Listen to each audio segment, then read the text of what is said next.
La Ciudad de México despertaba entre el rugido de millones de motores y el aroma penetrante del smog mezclado con el olor de los tamales recién hechos. En una esquina del barrio de Tepito, donde las calles angostas parecían asfixiarse bajo el peso de cables eléctricos enredados y edificios de concreto desgastado, Mateo apretaba con fuerza el trapo húmedo contra el capó de un Mercedes-Benz negro que brillaba como una joya fuera de lugar.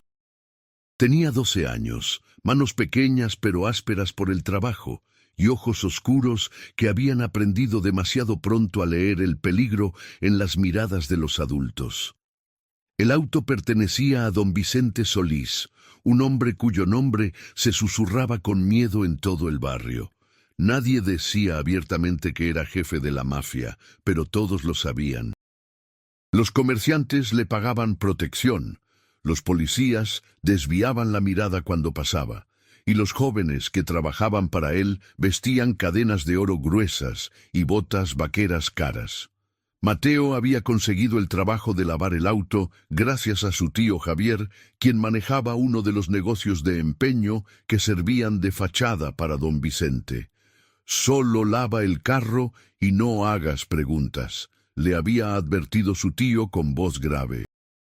Don Vicente es generoso con quien trabaja bien, pero no perdona la curiosidad. Si aún no te has suscrito, dale like y deja un comentario diciéndonos desde dónde nos ves. Ahora sigamos con la historia de Mateo. El sol de mediodía caía despiadado sobre el patio trasero donde Mateo trabajaba. Sudor le corría por la frente mientras frotaba cada centímetro del vehículo con dedicación obsesiva. Don Vicente pagaba 500 pesos por cada lavado, una fortuna para un niño cuya madre limpiaba casas 12 horas al día para mantenerlos a él y a sus 2 hermanas menores. Cada peso contaba. Cada billete significaba tortillas en la mesa, cuadernos para la escuela, medicina cuando la tos de su hermana pequeña empeoraba en las noches frías. Cuando terminó con el exterior, abrió la puerta del conductor para limpiar el interior. El olor a cuero fino y loción cara lo golpeó inmediatamente. Todo en ese auto hablaba de un mundo diferente al suyo. Un mundo donde la gente no tenía que escoger entre comer o pagar la luz. El tablero brillaba con tecnología que Mateo apenas comprendía. Pantallas táctiles, botones iluminados, superficies que parecían sacadas de una película de ciencia ficción. Mientras pasaba el trapo por el volante, su mirada se detuvo en la pantalla del GPS integrado en el tablero.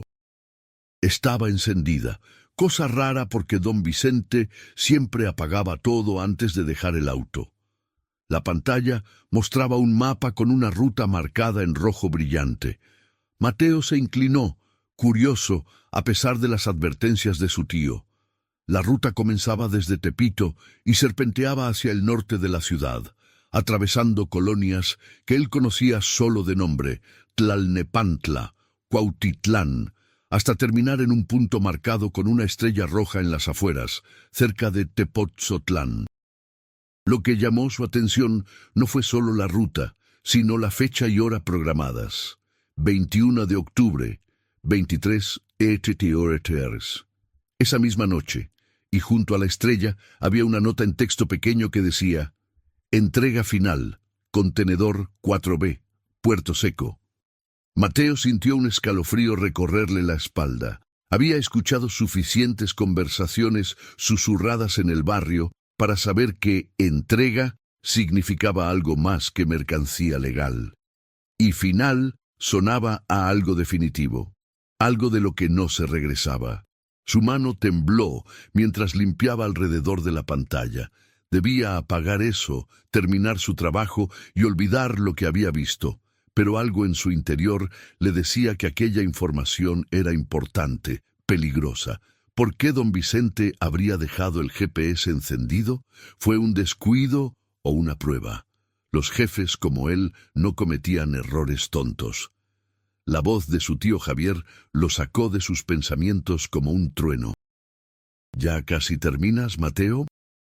Mateo se incorporó tan rápido que casi golpeó su cabeza contra el techo del auto. Sí, tío, solo me falta la parte de atrás. Javier se acercó, secándose el sudor de la frente con un pañuelo rojo. Era un hombre corpulento, de brazos gruesos marcados por tatuajes viejos y borrosos. Había sido boxeador en su juventud antes de que las drogas y las malas decisiones lo llevaran a trabajar para don Vicente. A pesar de todo, quería a su sobrino y trataba de mantenerlo alejado del mundo oscuro en el que él mismo estaba atrapado. Hazlo rápido. Don Vicente viene en 1 hora y quiere el carro impecable. Dice que tiene un viaje importante esta noche. Las palabras de su tío confirmaron lo que Mateo había visto en el GPS. Un viaje importante. A las 11 de la noche, hacia un puerto seco donde seguramente ocurriría algo que el niño no debería saber. ¿A dónde va, tío?, preguntó Mateo, tratando de sonar casual mientras limpiaba la ventana trasera. Javier le lanzó una mirada afilada. Te dije que no hicieras preguntas, ¿verdad? Solo preguntaba, tío, por platicar. Pues no platiques. Hay preguntas que pueden costarte la vida, chamaco. Termina tu trabajo. Javier se alejó hacia el taller mecánico que ocupaba el resto del terreno. Mateo escuchó el sonido de herramientas metálicas chocando contra el concreto. Estaba solo otra vez con el Mercedes y el secreto que brillaba en su pantalla. 20 minutos después, cuando terminó de limpiar hasta el último rincón del vehículo, Mateo cerró las puertas y dio un paso atrás para admirar su trabajo. El auto relucía como si acabara de salir de la agencia, pero no podía dejar de pensar en esa ruta, en esa entrega, en el significado oculto de aquellas palabras en la pantalla. Mientras guardaba sus trapos y el jabón en una cubeta vieja, vio llegar a don Vicente. El hombre bajó de una camioneta negra acompañado de 2 guardaespaldas vestidos de negro. Vicente Solís era alto, de hombros anchos, con cabello gris peinado hacia atrás con gomina. Vestía un traje gris impecable que probablemente costaba más que todo lo que la familia de Mateo ganaba en un año. Sus ojos, escondidos detrás de lentes de sol oscuros a pesar de estar bajo techo, eran imposibles de leer. ¿Está listo mi auto?, preguntó con voz profunda, sin dirigirse a nadie en particular. Javier salió corriendo del taller. Sí, don Vicente. El chamaco lo dejó como nuevo. Don Vicente se quitó los lentes y miró a Mateo directamente. Sus ojos eran azules, fríos como el acero, y parecían capaces de ver a través de las mentiras. Mateo sostuvo la mirada todo lo que pudo antes de bajar la vista hacia sus zapatos gastados. ¿Cómo te llamas, muchacho? Mateo, señor. Mateo Ríos. ¿Hiciste un buen trabajo, Mateo Ríos? Sí, señor. Lo mejor que pude. Don Vicente caminó alrededor del Mercedes, inspeccionando cada detalle con ojo crítico. Pasó su dedo por el capó, revisó las llantas, abrió la puerta y olió el interior. Mateo contuvo la respiración. Si don Vicente notaba que había mirado el GPS, si sospechaba algo, pero el hombre simplemente asintió. Buen trabajo. Javier, dale al niño 600 pesos. Se lo ganó. El corazón de Mateo dio un salto. 100 pesos extra eran una bendición. Javier sacó los billetes de su cartera y se los entregó con una sonrisa de orgullo. Gracias, don Vicente, dijo Mateo, tratando de controlar el temblor en su voz. De nada, chamaco. ¿Sabes leer? La pregunta tomó a Mateo por sorpresa. Sí, señor. Voy en 6º de primaria. Bien. Un hombre que sabe leer puede ir lejos en este mundo. Don Vicente hizo una pausa significativa, sus ojos perforando los de Mateo. Pero también puede meterse en problemas si lee cosas que no debe. ¿Entiendes lo que te digo? El aire pareció congelarse. Mateo sintió como si una mano invisible le apretara el pecho. Don Vicente sabía. De alguna manera sabía que había visto el GPS. Sí, señor, entiendo. Bien, eres un niño listo. Asegúrate de seguir siéndolo. Don Vicente entró a su auto, arrancó el motor que ronroneó como un felino satisfecho y se marchó. Los guardaespaldas lo siguieron en la camioneta. Cuando desaparecieron por la calle, Javier se volvió hacia Mateo con expresión seria. ¿Qué fue eso? ¿Qué viste en el carro? Nada, tío, solo limpié. Mateo, no me mientas. Don Vicente no dice esas cosas por decir. Si él te advirtió, es porque viste algo. Mateo apretó los billetes en su puño. Vi el GPS encendido. Había una ruta programada para esta noche. Pero no leí nada más, tío, lo juro. Javier cerró los ojos y exhaló lentamente, como si tratara de controlar su frustración. Escúchame bien, chamaco. Olvida lo que viste. Borra esa imagen de tu cabeza. Don Vicente es generoso con quien trabaja bien, pero no perdona a quien se mete donde no debe. ¿Entendido? Entendido, tío. Vete a tu casa. Dale ese dinero a tu mamá. Y no vuelvas por aquí en unos días. Déjame ver si se calman las aguas. Mateo asintió y salió caminando del patio con pasos rápidos. El sol empezaba a descender, pintando el cielo de naranja y púrpura. Las calles de Tepito estaban llenas de vida.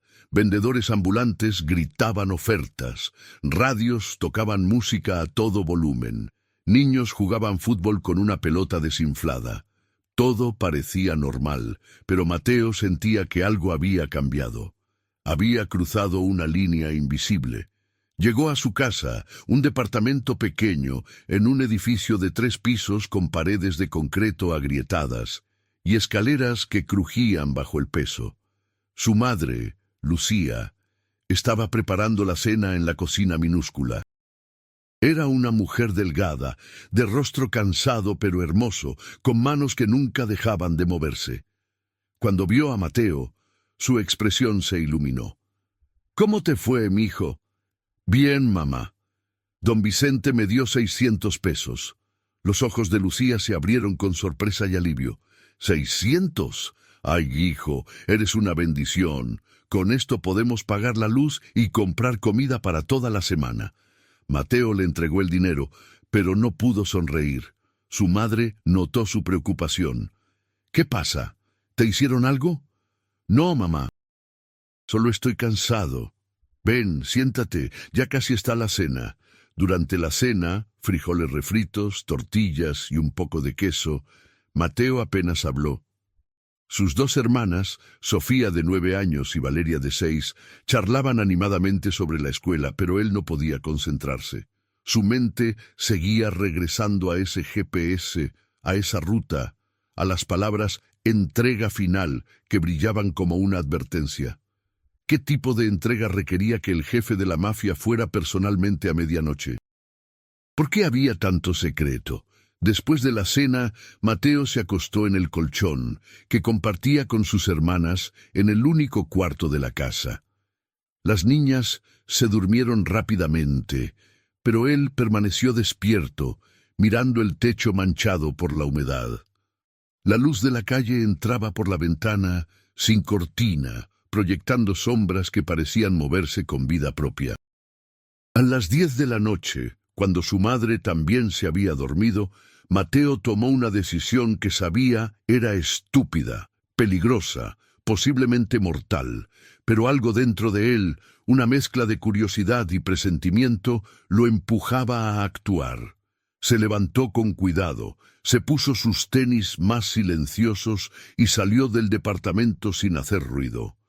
Las calles de Tepito de noche eran diferentes, más oscuras, más amenazantes. Los negocios legítimos cerraban sus cortinas metálicas, pero otros lugares cobraban vida. Bares con música ensordecedora, esquinas donde se vendían drogas, grupos de hombres fumando y vigilando sus territorios. Mateo caminó pegado a las paredes, evitando llamar la atención. Sabía que lo que estaba haciendo era una locura. Don Vicente le había advertido: Su tío le había advertido, pero había algo en aquella ruta, en esa entrega final, que no lo dejaba en paz.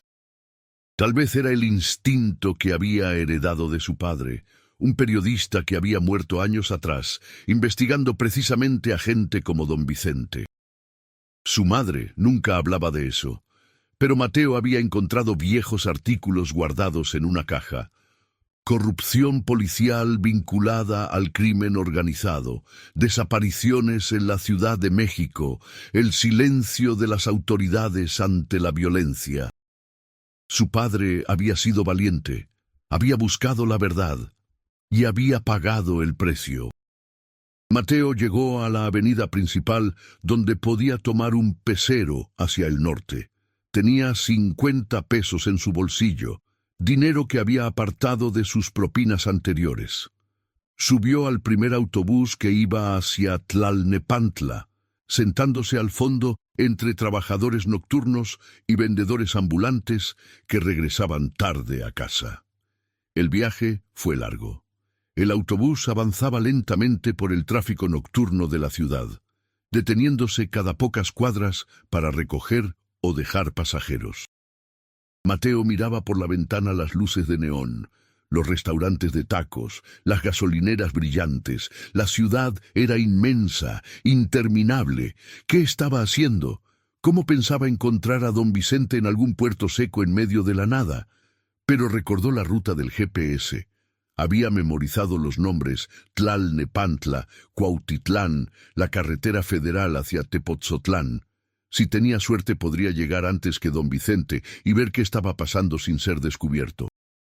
Bajó del autobús en Tlalnepantla cerca de las 11 de la noche.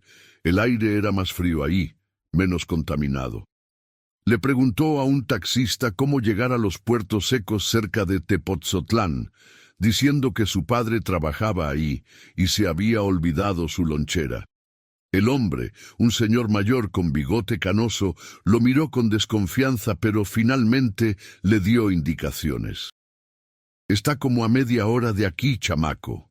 ¿Estás seguro de que quieres ir solo a estas horas?» «Mi papá me está esperando», mintió Mateo. «Hay un autobús que sale en 15 minutos de la terminal de aquí.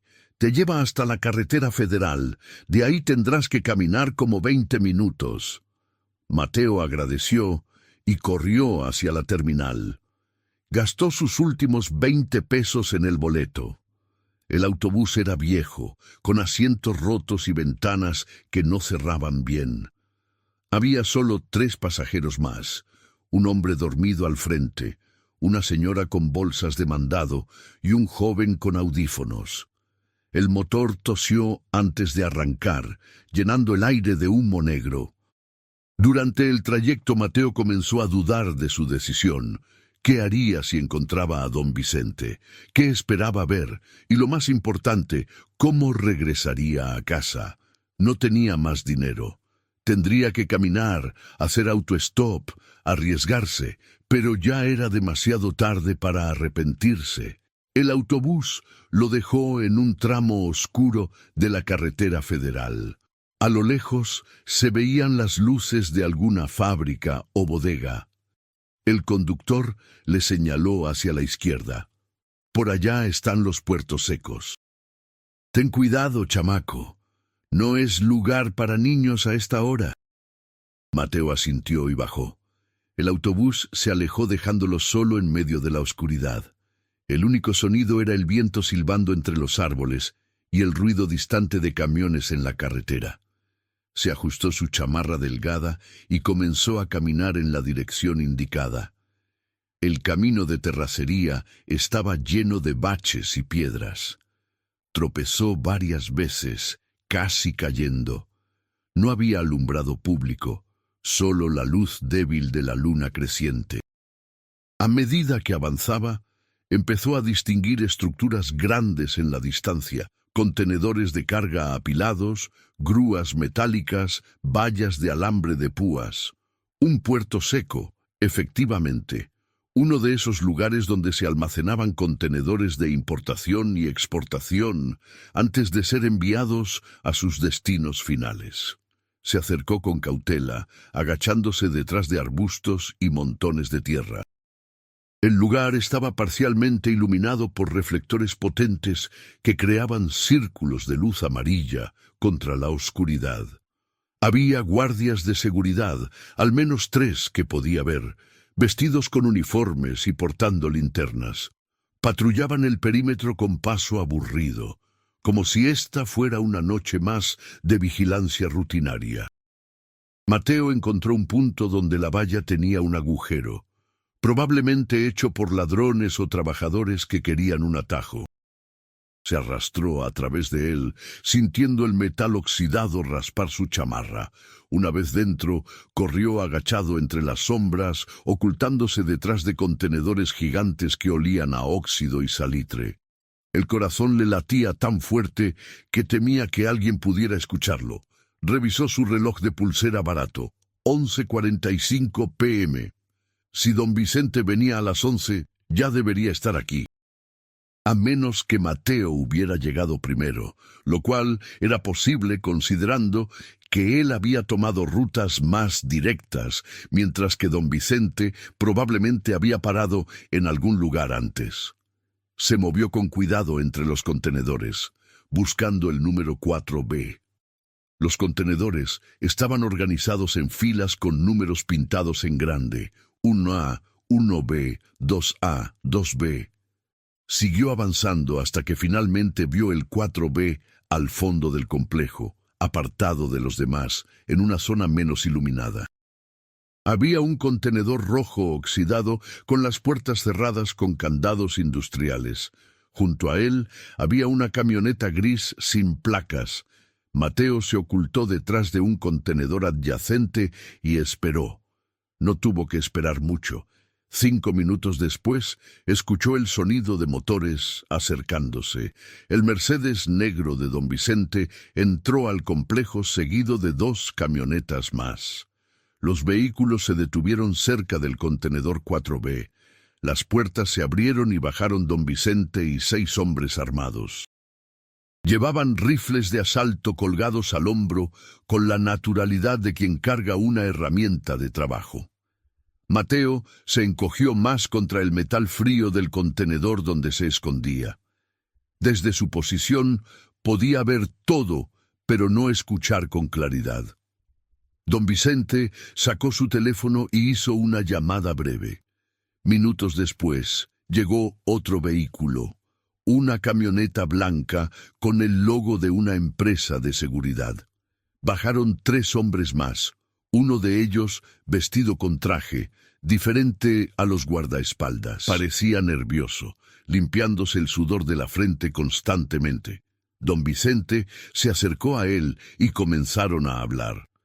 Mateo deseó poder escuchar, pero el riesgo de acercarse más era demasiado grande. Lo que sucedió después lo dejó helado. Uno de los hombres de don Vicente sacó una llave y abrió el contenedor 4B. Las puertas metálicas se abrieron con un chirrido que resonó en la noche. Desde su escondite, Mateo no podía ver el interior, pero vio cómo los hombres comenzaban a sacar cajas grandes de madera marcadas con símbolos que no reconocía. El hombre del traje abrió una de las cajas.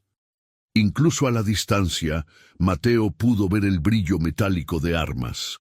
Rifles, pistolas, ametralladoras, caja tras caja llena de armamento. Los hombres comenzaron a cargar las cajas en las camionetas con eficiencia mecánica. Pero eso no fue lo peor. Después de las cajas de armas, sacaron algo más del contenedor. Mateo tuvo que forzar la vista en la oscuridad para entender qué estaba viendo. Eran personas, gente, atadas de manos, con bolsas en la cabeza, empujadas fuera del contenedor como ganado. Contó rápidamente: 8, 9, 10 personas. Algunas tropezaban, claramente débiles o enfermas. Una cayó al suelo y fue levantada a patadas por uno de los guardias. Mateo sintió que iba a vomitar. Esto no era solo tráfico de armas. Era tráfico de personas. Gente secuestrada, esclavizada, vendida. El horror de lo que estaba presenciando lo golpeó con fuerza física. Quiso correr, gritar, hacer algo, pero sabía que si lo descubrían, terminaría muerto en ese mismo lugar. Las personas fueron subidas a una de las camionetas, apretadas en la parte trasera como animales. Don Vicente supervisaba todo con calma, fumando un cigarro, revisando documentos que el hombre del traje le mostraba en una tableta. Entonces sucedió algo que cambió todo. Una de las personas atadas, una mujer por su complexión, logró liberar sus manos. Arrancó la bolsa de su cabeza y gritó. No palabras coherentes, solo un grito desesperado de terror y súplica. Intentó correr, no llegó lejos. Uno de los guardias la alcanzó en 3 pasos y la golpeó con la culata de su rifle. La mujer cayó. El guardia levantó su arma, apuntando a su cabeza. ¡No!, gritó don Vicente. ¡No aquí! La mercancía dañada tiene menos valor. Mercancía. Llamó mercancía a un ser humano. La mujer fue levantada del suelo y arrojada de vuelta a la camioneta. Tenía sangre corriendo por su cara. Mateo pudo ver sus ojos por un segundo, ojos que habían perdido toda esperanza, ojos que sabían que la muerte sería una bendición comparada con lo que les esperaba. Mateo no podía soportarlo más. Tenía que salir de ahí, tenía que contarle a alguien, a la policía, a un periodista, a quien fuera. Pero cuando intentó moverse, su pie golpeó una lata vacía que estaba tirada en el suelo. El sonido metálico resonó en la noche como un disparo. Todo se detuvo. Los hombres de don Vicente voltearon hacia su dirección. Las luces de las linternas comenzaron a barrer el área donde Mateo se escondía. «¿Quién está ahí?», gritó uno de los guardias. Mateo no esperó. Corrió. Corrió con todo lo que sus piernas de 12 años podían dar. Escuchó gritos detrás de él, pasos pesados, el sonido de armas siendo amartilladas. Zigzagueó entre los contenedores. Su única ventaja era que conocía el miedo íntimo, la desesperación que da alas. «¡Atrápalo! ¡No puede escapar!». La voz de don Vicente cortó la noche como un cuchillo. Mateo corrió hacia la valla, hacia el agujero por donde había entrado. Las linternas bailaban a su alrededor, buscándolo. Un disparo sonó, luego otro. Las balas rebotaban contra el metal de los contenedores con ecos ensordecedores. Mateo se tiró al suelo y rodó, levantándose de inmediato para seguir corriendo. Llegó a la valla y se lanzó contra el agujero. El metal le rasgó la espalda, pero no sintió dolor, solo el impulso ciego de sobrevivir. Salió del otro lado y siguió corriendo hacia la carretera, hacia la oscuridad, hacia cualquier lugar que no fuera ese infierno. Detrás de él escuchó motores arrancando. Lo estaban persiguiendo. Las camionetas rugieron saliendo del puerto seco. Los faros delanteros iluminaron la carretera vacía donde Mateo corría con todas sus fuerzas. No había dónde esconderse, no había ayuda, solo la noche inmensa y su propia determinación de vivir. Vio luces adelante, una gasolinera, corrió hacia ella con los pulmones ardiendo, las piernas temblando. Las camionetas se acercaban rápidamente. Podía escuchar el motor del Mercedes, ese ronroneo que ahora sonaba como el gruñido de una bestia hambrienta. Llegó a la gasolinera y gritó pidiendo ayuda. El despachador, un joven de 20 y tantos años con cara de susto, salió de la caseta.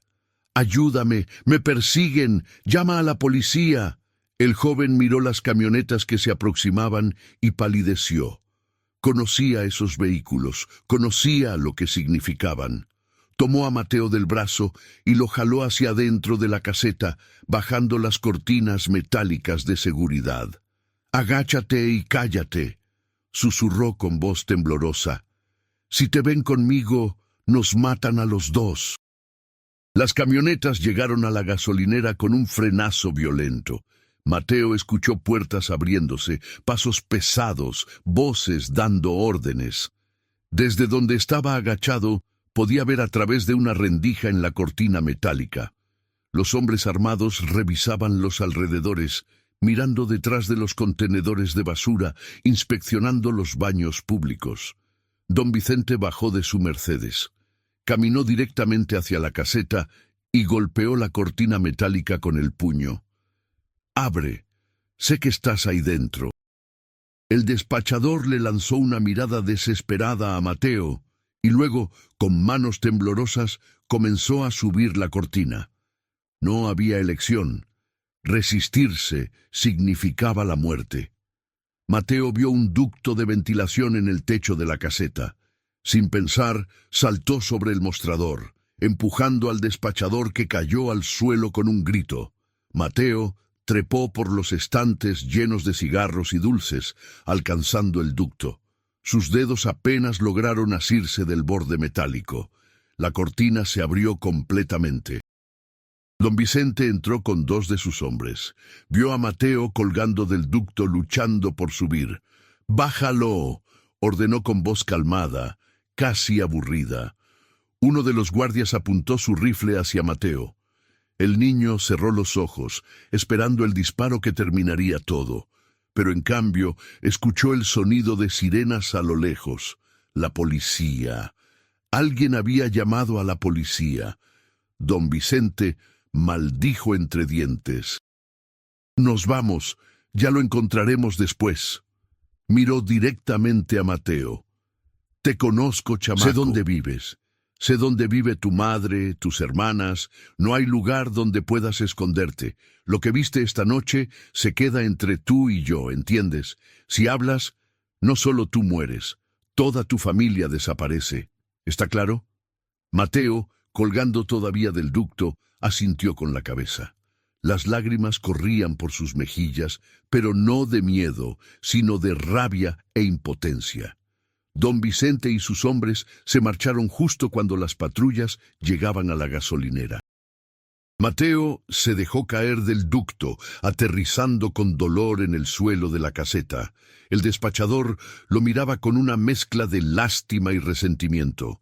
Los policías entraron con las armas desenfundadas. Eran 3 oficiales, 2 hombres y una mujer. La mujer, una oficial de mediana edad con cara curtida por años de servicio, se arrodilló junto a Mateo. «¿Estás bien, niño? ¿Qué pasó aquí?» Mateo abrió la boca para hablar, para contarles todo. Las armas, las personas esclavizadas, Don Vicente, la entrega. Pero entonces recordó las palabras del jefe de la mafia. «Toda tu familia desaparece». Recordó el rostro de su madre, las sonrisas de sus hermanas. Recordó también los artículos de su padre, el periodista muerto por buscar la verdad. ¿De qué había servido? Los criminales seguían libres, la corrupción continuaba y su familia había perdido a un padre. «Me perseguían unos tipos», dijo finalmente. «Traté de robar gasolina y me cacharon. Quisieron golpearme, pero escapé». La oficial lo miró con escepticismo. Sabía que había más en la historia, pero también sabía que forzar a un niño asustado a hablar no serviría de nada. «¿Dónde vives?» «En Tepito, Ciudad de México». «¿Qué haces hasta acá?» «Me escapé de mi casa. Quería aventura». Las mentiras salían cada vez más fácil de su boca. Los policías intercambiaron miradas. No le creían, pero tampoco tenían tiempo ni interés en una investigación profunda. Ya tenían suficientes problemas. «Te llevaremos a casa», dijo uno de los oficiales, «y hablaremos con tu mamá. No deberías estar en la calle a estas horas». El viaje de regreso a Tepito fue largo y silencioso. Mateo iba sentado en la parte trasera de la patrulla, mirando por la ventana cómo amanecía sobre la ciudad. El cielo se teñía de naranja y rosa, hermoso e indiferente al horror que él había presenciado. La ciudad despertaba, vendedores preparando sus puestos, trabajadores esperando el transporte, niños caminando a la escuela. Todo normal, todo como si la noche anterior no hubiera existido. Cuando llegaron a su edificio, su madre estaba histérica. Había descubierto que Mateo no estaba en casa alrededor de las 3 de la mañana y había pasado horas llamando a familiares, buscándolo en el barrio. Cuando vio la patrulla detenerse frente al edificio, bajó corriendo las escaleras. ¡Mateo! Dios mío, Mateo. Lo abrazó con tanta fuerza que apenas podía respirar. ¿Dónde estabas? ¿Qué hiciste? Estaba muerta de miedo. La oficial le explicó lo poco que sabían. Lucía escuchó con incredulidad y furia creciente. ¿Te escapaste? ¿Por qué harías algo así? Mateo no respondió. No podía. Las palabras se atascaban en su garganta como piedras. Su madre lo llevó dentro del edificio mientras le gritaba, pero él apenas la escuchaba. Su mente seguía en ese puerto seco, viendo esos ojos sin esperanza, escuchando ese grito desesperado. Los días siguientes fueron extraños. Mateo intentó volver a la normalidad, ir a la escuela, jugar con sus hermanas, pero todo se sentía falso, como si estuviera actuando en una obra de teatro. No podía dormir sin ver pesadillas. Cada auto negro que pasaba por la calle lo hacía encogerse de miedo. Cada hombre con lentes oscuros podría ser uno de los guardias de don Vicente. Su tío Javier lo visitó una semana después. Se sentó con él en la azotea del edificio, donde Mateo solía refugiarse cuando quería estar solo. «Me contaron lo que pasó», dijo Javier encendiendo un cigarro. «O al menos, me contaron una versión. Don Vicente también me habló. Está muy enojado contigo, chamaco». «Lo sé. Me pidió que te diera un mensaje». Javier exhaló humo hacia el cielo gris. «Dice que lo olvides todo, que sigas con tu vida como si nada hubiera pasado. Que cuides a tu familia siendo un buen hijo, que estudies, que te conviertas en alguien, pero que nunca, nunca hables de lo que viste». «¿Y si no lo olvido? ¿Y si hablo?» Javier lo miró con tristeza profunda. «Entonces tu madre pierde a su único hijo.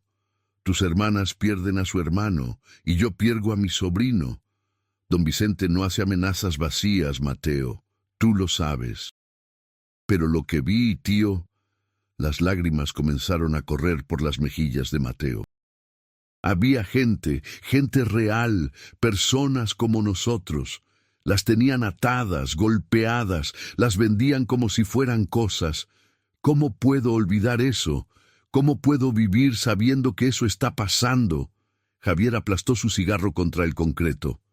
«Porque no tienes otra opción, chamaco. Este mundo es más grande y más oscuro de lo que un niño debería saber. Tu padre intentó cambiarlo, ¿recuerdas? Y mira dónde está ahora, enterrado, dejando a tu madre viuda y a ustedes sin padre». A veces, la valentía es solo otra forma de decir estupidez. «Mi papá no fue estúpido», protestó Mateo con voz rota. «Él hizo lo correcto. ¿Y de qué sirvió? Los criminales que él denunció siguen libres. Los policías corruptos siguen trabajando. Y él está muerto. Esa es la verdad, mijo. Una verdad amarga, pero verdad al fin». Javier se levantó para irse, pero antes de bajar por las escaleras se volvió. «Una cosa más. Don Vicente también dijo algo extraño. Dijo que vio algo en ti esa noche, algo que no ve seguido. Dijo que eres listo pero también valiente, de una manera estúpida. Dijo que si sobrevives a tu propia valentía, tal vez en unos años, cuando seas mayor, podría tener trabajo para ti. Trabajo que paga bien». «No quiero trabajar para él», escupió Mateo. «Tal vez ahora no, pero la pobreza tiene una forma de cambiar las convicciones, chamaco. Ya lo verás». Javier se fue dejando a Mateo solo en la azotea. El niño se quedó mirando la ciudad que se extendía en todas direcciones hasta donde alcanzaba la vista. Millones de personas, millones de historias, millones de secretos oscuros escondidos detrás de puertas cerradas y cortinas bajadas. Pensó en aquellas personas en el contenedor. ¿Dónde estaban ahora? ¿Seguían vivas? ¿Alguien las buscaba? ¿Tenían familias que lloraban su ausencia? Y lo más doloroso, ¿había algo que él, un niño de 12 años, pudiera hacer al respecto? La respuesta era obvia y devastadora. No, no había nada que pudiera hacer sin poner en peligro a su familia. Don Vicente tenía razón. Conocía su nombre, su dirección, su vida entera. Un solo error, y su madre terminaría como esas personas, desaparecida, olvidada, convertida en otra estadística más en un país donde miles desaparecían cada año. Pero algo había cambiado dentro de Mateo esa noche. Había cruzado un umbral del cual no había retorno. Había visto el mal verdadero, no el mal abstracto de las noticias o las historias, sino el mal tangible, real, respirando y sangrando. Y aunque no pudiera hacer nada ahora, la semilla de la determinación había sido plantada en su corazón. Meses pasaron. Mateo volvió a la escuela, estudió con dedicación renovada. Dejó de lavar autos para don Vicente. Su tío consiguió que otro niño tomara su lugar. Evitaba las calles donde los hombres del jefe de la mafia solían reunirse. Intentaba ser invisible. Pero en las noches, cuando sus hermanas dormían y su madre roncaba suavemente en el cuarto de al lado, Mateo sacaba un cuaderno escondido debajo de su colchón. En ese cuaderno, con letra pequeña y cuidadosa, escribía todo lo que recordaba de aquella noche. Las caras, los nombres que había escuchado, la ubicación exacta del puerto seco, los números de las placas de los vehículos que había logrado memorizar. No sabía qué haría con esa información. Tal vez nada. Tal vez algún día, cuando fuera mayor, más fuerte, más capaz de proteger a su familia, encontraría la manera de usar ese conocimiento. Tal vez seguiría los pasos de su padre, buscando justicia en un mundo que parecía, dice,